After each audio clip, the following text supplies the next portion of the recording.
Terre d'empires glorieux et de vaillants guerriers, pays de civilisation et de savoir, terre de culture et de métissage, pays de partage et d'hospitalité, terre de nos dignes pères, tu es ce qui nous définit et nous rassemble dans l'épreuve et dans la prospérité. Comme un seul homme et pour un seul destin, nous ferons de toi, Mali, une terre de paix.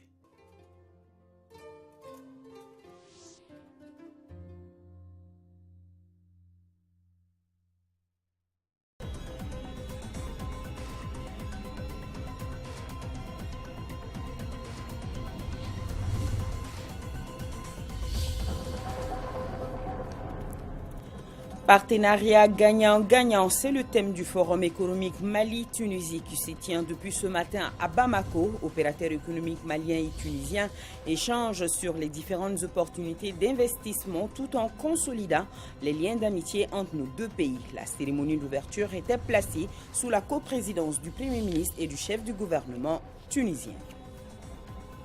Coopération militaire tripartite dans la lutte contre le terrorisme au Sahel, les FAMA, les forces burkinabées et Barkhane mutualisent leurs efforts à travers l'opération Panga. Pendant 2 semaines, des patrouilles mixtes sont organisées. Elles ont déjà permis l'arrestation d'une vingtaine de suspects dans la bande frontalière Mali-Burkina. On enregistre également un mort côté français. À New York, présentation du rapport trimestriel du secrétaire général des Nations Unies sur la situation du Mali. Le processus de paix en cours salué reste à surmonter les défis sécuritaires. Les ministres des Affaires étrangères et de la Réconciliation nationale étaient présents. Nous sommes jeudi 6 avril. Bienvenue aux informations. Bonsoir à tous. Depuis ce matin se tient à Bamako le Forum économique Mali-Tunisie, une rencontre sud-sud pour booster l'économie nationale et lier de solides partenariats. Le chef du gouvernement tunisien à la tête d'une forte délégation a pris part aux travaux d'ouverture. Youssef Chaïd vient d'être reçu en audience par le président de la République. Les deux personnalités ont évoqué le renforcement de la coopération technique en matière de santé, d'éducation entre nos deux pays et surtout dans le domaine sécuritaire.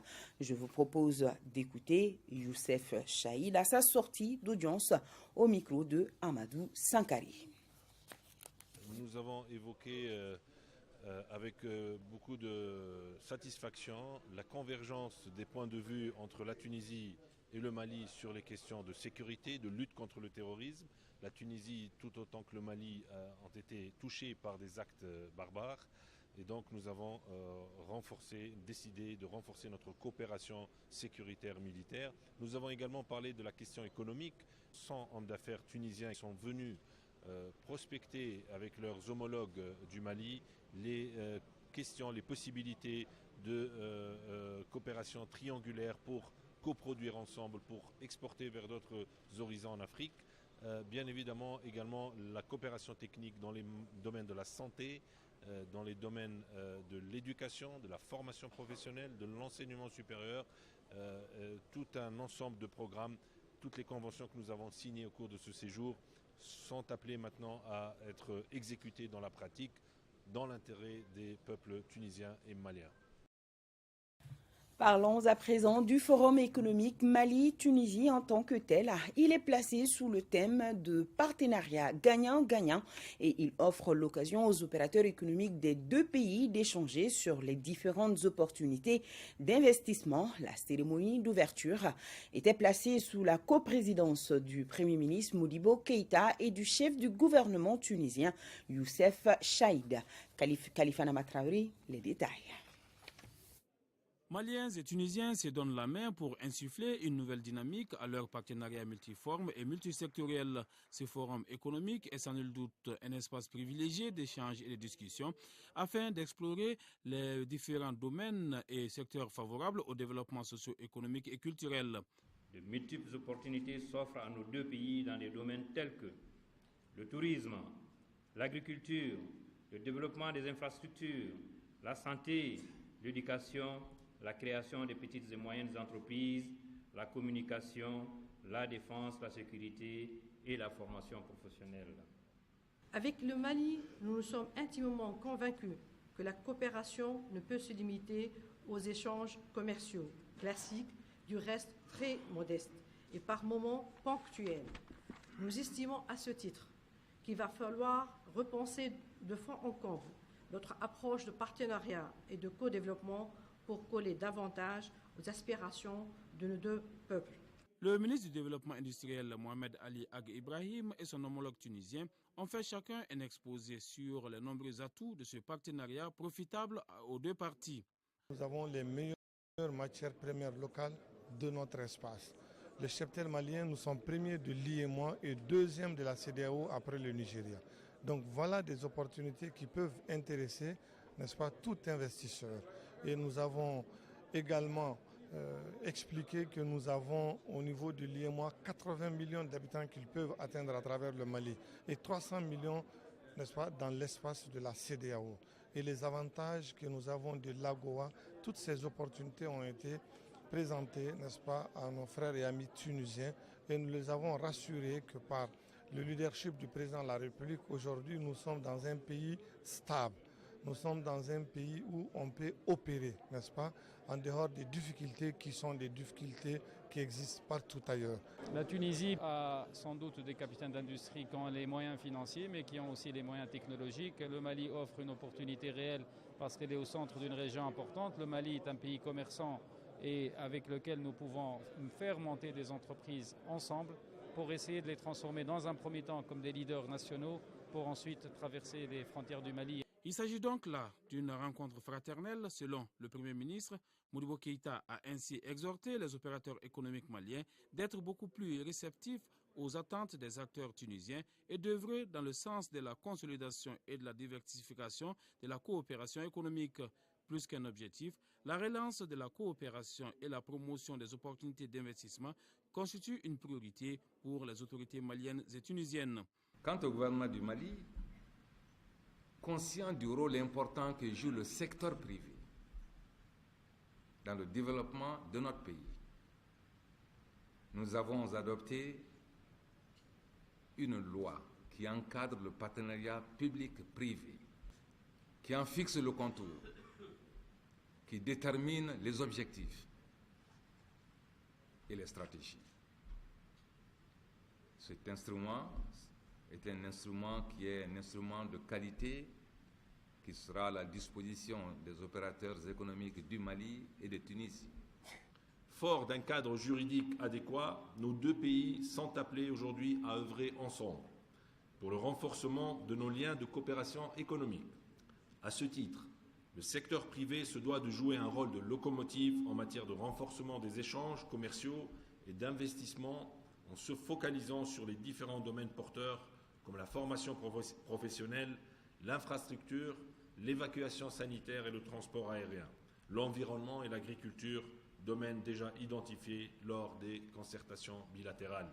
Des accords de partenariat ont été signés entre la Chambre de commerce et d'industrie du Mali et deux structures tunisiennes, la Chambre de commerce de Tunisie et l'Union tunisienne de l'industrie, du commerce et de l'artisanat.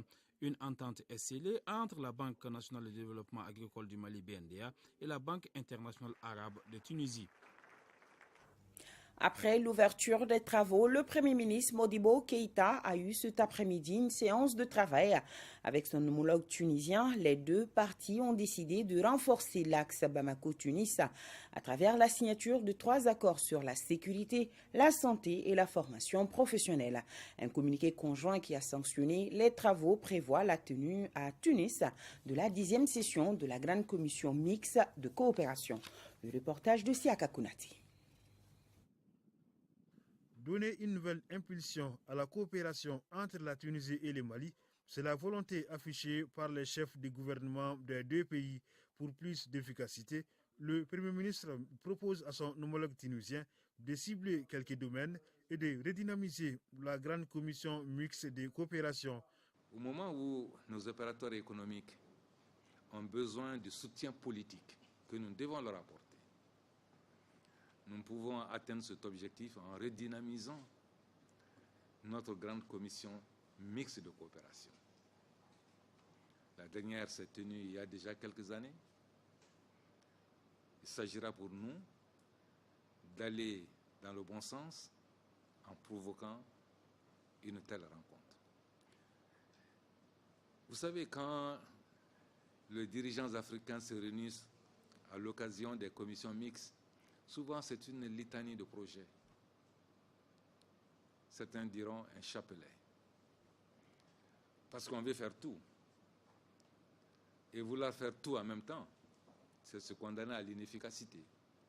C'est pourquoi il sera utile que nous puissions définir quelques objectifs, définir quelques actions concrètes, créer les conditions de leur mise en œuvre et les évaluer périodiquement pour nous permettre d'aller plus loin. La Tunisie est prête à partager son expérience et son savoir-faire avec le Mali, surtout dans les domaines de l'éducation, de la santé et de l'économie. C'est pourquoi le Premier ministre tunisien est accompagné d'une forte délégation de chefs d'entreprise et d'hommes d'affaires de son pays. L'objet de notre visite avec une forte délégation ministérielle et également une forte délégation d'hommes d'affaires et d'entrepreneurs tunisiens, de capitaines d'industrie, est justement de redynamiser les relations entre la Tunisie et le Mali à un moment où la Tunisie s'oriente vers son environnement, je dirais, naturel africain, probablement initié par comme je disais ce matin, par le président Habib Bourguiba. Sur le volet économique, nous avons, je pense, jeté les bases d'un développement économique et commercial important, avec, comme vous le mentionnez, l'exemption de visa entre les citoyens des deux pays, première condition pour faciliter l'échange des personnes. Je pense également que les connexions aériennes appelées à se développer davantage permettront également une facilitation, une fluidification des échanges. Et puis, le cadre juridique est planté entre nos deux pays avec des commissions mixtes qui sont appelées à devenir un peu plus régulières et également des échanges de haut niveau qui sont souvent très précieuses pour booster l'action politique, permet certainement de booster les relations entre les deux pays. Tunisiens et Maliens ont des défis sécuritaires communs à relever. Ils ont une convergence de vues sur la lutte contre le terrorisme, d'où la conviction qu'il faut renforcer la coopération pour venir à bout de ces phénomènes. D'ailleurs, les deux pays ont signé 3 accords de coopération relatifs à la sécurité, la santé, l'emploi et la formation professionnelle. Dans le communiqué conjoint qui a sanctionné la visite, la Tunisie réaffirme son soutien aux efforts de paix du gouvernement et du peuple malien. Son Excellence M. Youssef Chahed a exprimé le soutien du gouvernement tunisien au peuple et au gouvernement du Mali dans leur quête résolue de la paix et dans la lutte contre le terrorisme. Il a appelé tous les acteurs maliens concernés, en particulier les parties signataires, à poursuivre leurs efforts et à appuyer le gouvernement du Mali dans la mise en œuvre de l'accord pour la paix et la réconciliation au Mali issu du processus d'Alger. La Tunisie condamne les attentats commis au Mali et qui sabotent le processus de paix dans notre pays. La séance de travail a été précédée d'un tête-à-tête entre les deux chefs du gouvernement. Maliens et Tunisiens se sont donné rendez-vous à Tunis le 4e trimestre 2017 pour la 10e session de la Grande Commission mixte de coopération. Et toujours avec la délégation tunisienne, le chef du gouvernement, Modibo Keïta, a respecté la tradition malienne de l'hospitalité, le djatigia, en offrant cet après-midi un déjeuner à son homologue tunisien, un moment de fraternité entre Tunisiens et Maliens. Auparavant, le chef du gouvernement tunisien a été reçu par le président de l'Assemblée nationale. Entre les deux personnalités, il a été question de renforcement de coopération entre nos deux pays. Khadija Toukone était sur place. Quand l'exécutif rencontre le législatif, des sujets d'intérêt commun sont évoqués. Le chef du gouvernement tunisien et le président de l'Assemblée nationale ont fait le tour d'horizon de la coopération bilatérale. Cette coopération appelée à être renforcée se porte bien. Nous sommes à la tête d'une délégation, forte délégation de plus de 100 hommes d'affaires tunisiens qui sont venus pour échanger avec leurs homologues maliens, pour trouver des opportunités de produire ensemble, d'exporter ensemble, d'exporter vers d'autres marchés ensemble. Pensons que les opportunités existent et qui peuvent vraiment hisser le niveau des relations entre les deux pays à un niveau qui soit en cohérence avec les liens politiques aujourd'hui qui unissent nos deux pays et nos deux peuples frères. Pour la réalisation de tous ces projets, il faut la paix. C'est pourquoi le chef de gouvernement tunisien a fortement salué l'organisation de la conférence d'entente qui vient de se tenir à Bamako. Nous avons également vécu en Tunisie un processus similaire en matière de consensus après la révolution. Nous avons également une situation très difficile en 2013, mais grâce au dialogue, grâce au consensus, la Tunisie a pu s'en sortir comme le Mali. Par ailleurs, le Premier ministre malien Modibo Keïta a offert un déjeuner à son hôte de marque, un moment de convivialité et de fraternité saisi par les deux chefs du gouvernement pour saluer une fois de plus la parfaite entente maliano-tunisienne. Le Mali et la Tunisie, l'horizon semble complètement dégagé et cette visite de Youssef Chahed va consolider les liens séculaires qui existent entre nos deux pays. Et je vous informe que le chef du gouvernement tunisien et sa délégation ont quitté Bamako en début de soirée. Youssef Chahed a été accompagné par son homologue malien Modibo Keïta, des membres du gouvernement et des corps constitués. C'était en début de soirée. Je le disais dans le sommaire, le Mali au cœur d'une séance marathon du Conseil de sécurité à New York. En effet, la présentation du rapport trimestriel du secrétaire général des Nations Unies sur la situation dans notre pays a donné lieu à d'intenses débats si les progrès enregistrés dans le processus de paix ont été salués. De nombreux intervenants ont mis l'accent sur les défis sécuritaires. Les ministres des Affaires étrangères et de la Réconciliation nationale ont fait le déplacement, nous indique Salif Sanogo. De mémoire de reporter, jamais une présentation du rapport trimestriel du secrétaire général des Nations Unies sur le Mali devant le Conseil de sécurité n'avait autant duré, près de 120 minutes chrono, ni enregistré autant d'interventions, une quinzaine.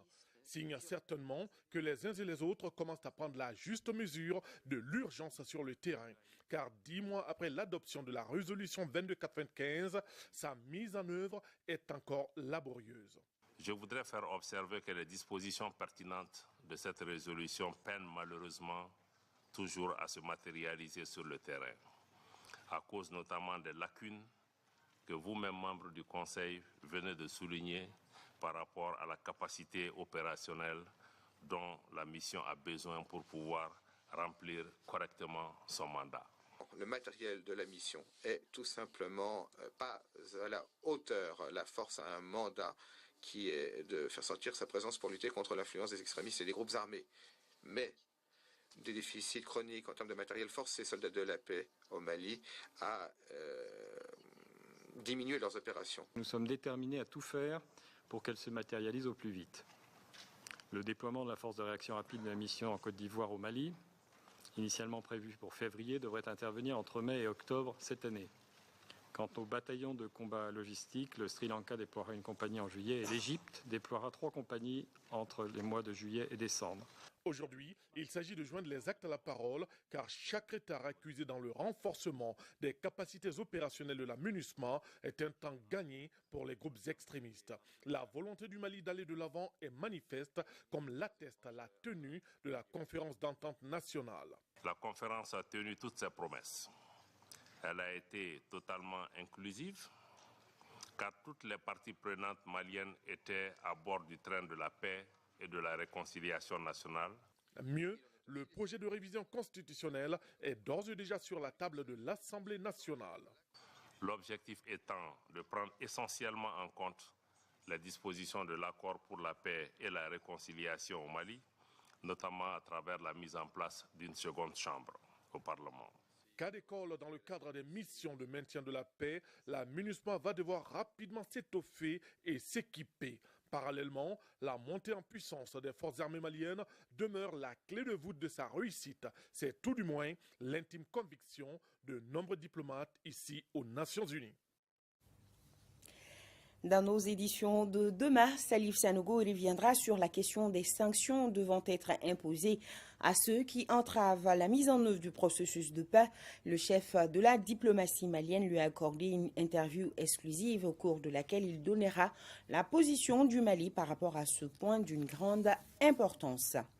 Opération militaire de coopération transfrontalière entre le Mali, le Burkina Faso et la France à travers des patrouilles mixtes organisées par les FAMA, les forces burkinabées et Barkhane. Cette opération est baptisée Panga. Il s'agit là pour les différentes forces de mutualiser leurs efforts pour lutter contre le terrorisme. Cette opération de 2 semaines qui tire vers sa fin a permis l'arrestation d'une vingtaine de suspects dans la bande frontalière Mali-Burkina. Cependant, on déplore la mort des militaires français. Il s'agit du caporal-chef du 6e régiment du génie d'Angers du nom de Julien Barbé. Voilà. Par ailleurs, le commandant de l'opération Barkhane, le chef d'état-major général des armées du Burkina et le chef d'état-major adjoint de l'armée de terre ont rendu visite aux hommes en uniforme sur le terrain. C'était mercredi, nous disent Mohamed Diarra et Djakari Djanama Traori. À bord de cet appareil, des officiers supérieurs des armées du Mali, du Burkina et de la France. Il s'agit notamment du commandant de l'opération Barkhane, le chef d'état-major général des armées du Burkina et le chef d'état-major adjoint de l'armée de terre du Mali. Destination inconnue du public pour des mesures de sécurité. Mais des sources dignes de foi, les 3 officiers embarquent pour une mission de supervision de l'opération Panga, qui est une opération militaire de coopération transfrontalière menée par les FAMA, les forces burkinabées et Barkhane. Nous venons là du centre opération qui commande cette opération, donc à partir d'ici, et on a pu constater une excellente interopérabilité, comme on dit, c'est-à-dire une capacité à travailler ensemble, et qu'une partie de notre succès repose sur la surprise. On l'a d'ailleurs bien vu dans cette opération-là, la surprise permet d'aller plus vite que les terroristes et d'avoir un bon bilan en fin d'opération. C'est très satisfaisant. Déjà à l'entame de l'opération, FAMA de Sévaré ont mis hors d'état de nuire 2 terroristes. Au niveau du Burkina, il y a eu une trentaine d'arrestations. On vient du terrain, les hommes sont bien requinqués, ils ont leur morale. La population était très très contente. Ces patrouilles entrent dans le cadre d'une coopération sécuritaire permettant aux forces armées du Mali et du Burkina d'effectuer des patrouilles mixtes dans leurs territoires respectifs avec l'appui de la force Barkhane. Je crois que la mission de la moisson est belle. Ils ont ratissé la zone, ils ont marqué leur présence, ils ont rassuré là où ils pouvaient rassurer, ils ont aussi dissuadé là où ils pouvaient dissuader. Cette opération vise non seulement à mutualiser les efforts des différentes forces armées et de sécurité, mais aussi à contribuer à la stabilité dans le Sahel, conformément à l'esprit du G5 Sahel. Et nous avons ce message de condoléances du président de la République adressé à son Excellence François Hollande, président de la République française. Nous sommes profondément affligés par le décès le 5 avril 2017 du caporal-chef Julien Barbé du 6e régiment du génie d'Angers à la suite d'un accrochage avec des terroristes près de la frontière Mali-Burkina Faso lors d'une intervention conjointe. En ce moment de deuil et de recueillement, je voudrais au nom du peuple du Mali, de son gouvernement et à mon nom propre, rendre hommage à ce valeureux soldat et adresser à votre Excellence, ainsi qu'à sa famille durement éprouvée, mes condoléances les plus émues. Nous saluons la mémoire de ce combattant tombé sur le champ de l'honneur et réaffirmons la ferme détermination du gouvernement de la République du Mali à poursuivre la lutte contre le terrorisme avec la France et l'ensemble de la communauté internationale. En vous renouvelant mes sentiments de profonde compassion et de sympathie, je vous prie d'agréer, Excellence, Monsieur le Président, les assurances de ma très haute considération, signé Ibrahim Boubacar Keïta, président de la la République. Et nous avons ce taux de communiqué du RPM qui adresse ses condoléances les plus sincères et attristées à la famille du défunt soldat, à l'armée française, au gouvernement français et à l'ensemble du peuple français. Le RPM salue par ailleurs l'énorme travail accompli par les forces françaises, Barkhane, souvent au prix de leur sang dans le cadre de la lutte contre le terrorisme au Mali. Il renouvelle à la France sa très grande reconnaissance pour l'aide décisive apportée avec courage et efficacité dans le recouvrement de la souveraineté nationale. Bamako accueille à partir de demain un atelier de renforcement des capacités des autorités intérimaires des régions de Gao, Kidal et Ménaka en matière de gestion des collectivités. Agali Agissa nous en parle. Ce contact entre administration et autorités intérimaires de régions de Gao, Kidal et Ménaka a un double objectif.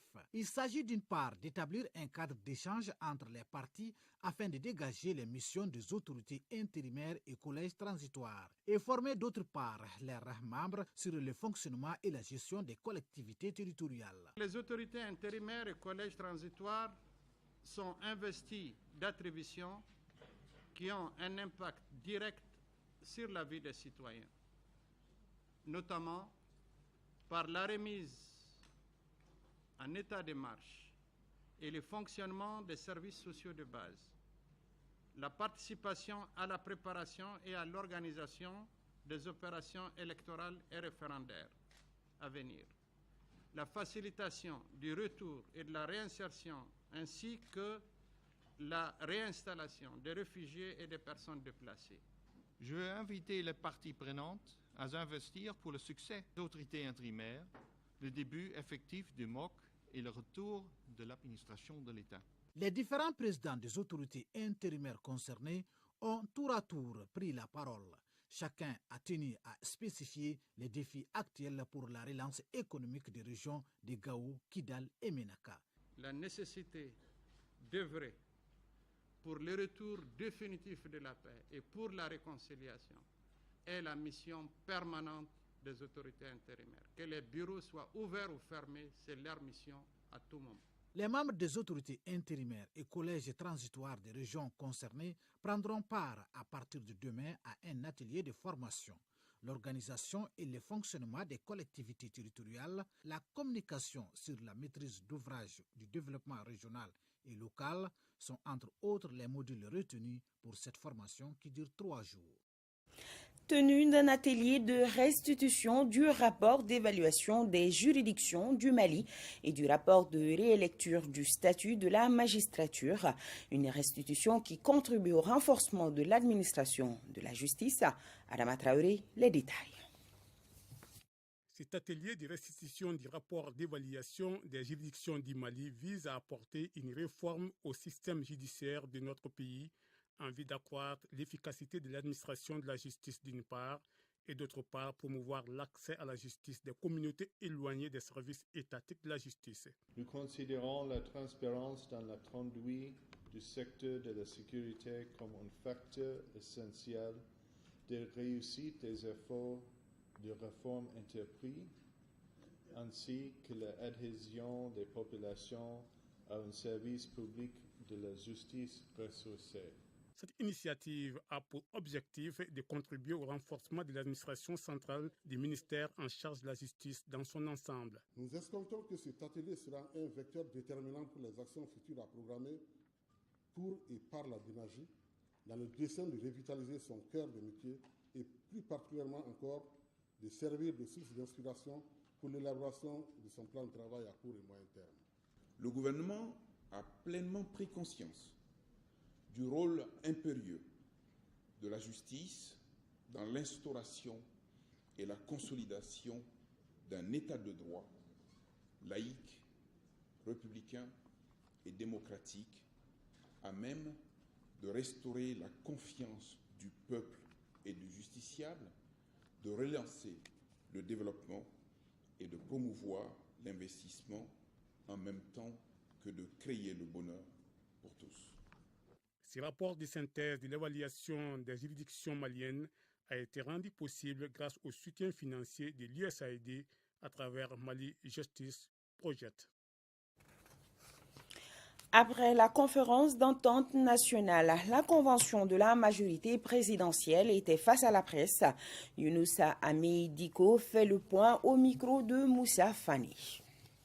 L'objet de cette rencontre, c'est de restituer l'action de la CMP, soudée derrière le président de la République et le gouvernement, lors de la conférence d'entente nationale. Cette action a été précédée par les premières assises de la majorité présidentielle. Et ces assises ont préparé la conférence nationale en se décortiquant l'accord de paix et de réconciliation au Mali issu du processus d'Alger. Pour nous, à la CMP, la conférence d'entente nationale a été une très grande réussite. Une brillante réussite. Le Mali entier s'est retrouvé ensemble au sein de la conférence d'entente nationale. La question principale était essentiellement l'Azawad.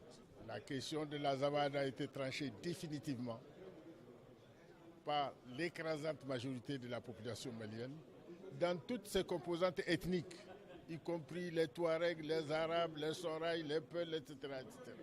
Donc nous voyons un nouveau départ pour la paix dans notre pays, pour le développement de notre pays. Et cette bonne nouvelle, le free roaming est effectif depuis mardi dernier entre le Mali, le Burkina Faso, le Sénégal et la Guinée. C'est un système qui supprime les frais du roaming entre ces 4 pays. La réception des appels téléphoniques est gratuite pour les 300 premières minutes sur une durée d'1 mois. La mise en œuvre du système free roaming s'inscrit dans le cadre de l'initiative Smart Africa. Pour plus de détails, écoutons le ministre de l'économie numérique et de la communication au micro de Siaka Konati.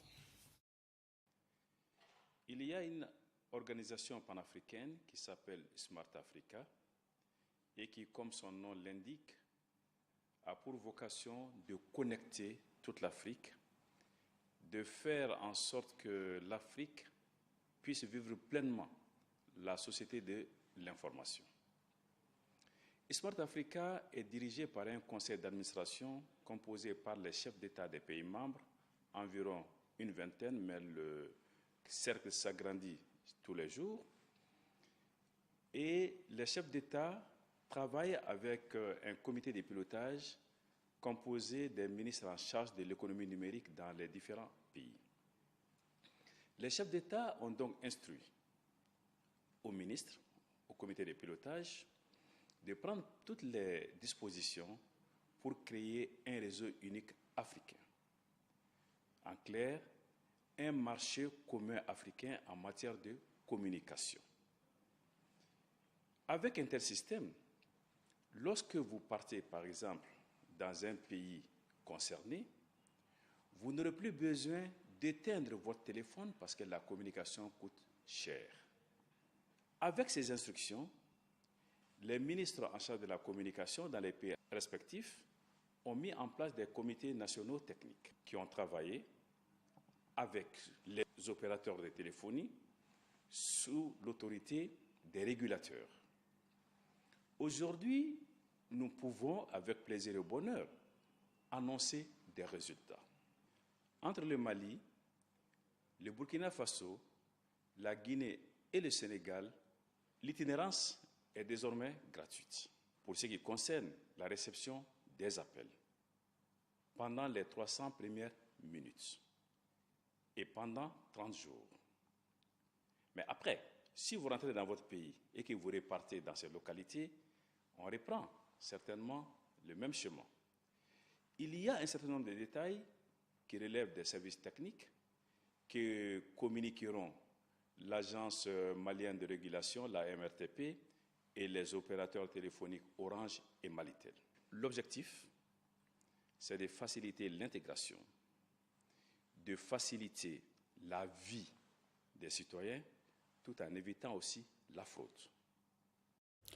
Plus de 130 millions de francs CFA, c'est le montant qui va injecter la coopération internationale de Monaco dans les activités du SAMU social du Mali. Inaba nous en dit plus. La problématique des enfants de la rue au Mali se pose avec acuité. Pour la prise en charge de ces couches vulnérables, la coopération internationale de Monaco apporte un soutien de taille. Plus de 130 millions de francs CFA sont investis dans un nouveau projet de 3 ans. La signature de cette convention concrétise une volonté commune, celle de redonner espoir aux enfants. Ici, ils ont fait preuve de grande créativité. Et la pédagogie qui s'en dégage, c'est que c'est une nouvelle profession.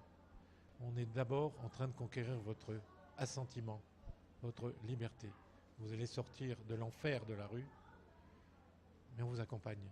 Ce nouveau projet veut consolider les acquis importants du Mali, parmi lesquels le renforcement des dispositifs juridiques et institutionnels de protection de l'enfant.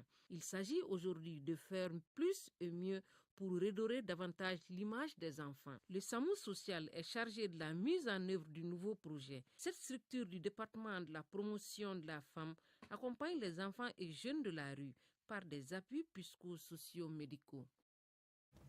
Le conseil d'administration de la Société malienne de gestion de l'eau potable Somagep-SA en sa 16e séance tenue le 5 avril 2017 au siège Sisadji Koronipara a désigné le professeur Younoussa Amé Diko au poste de président du conseil d'administration de la société.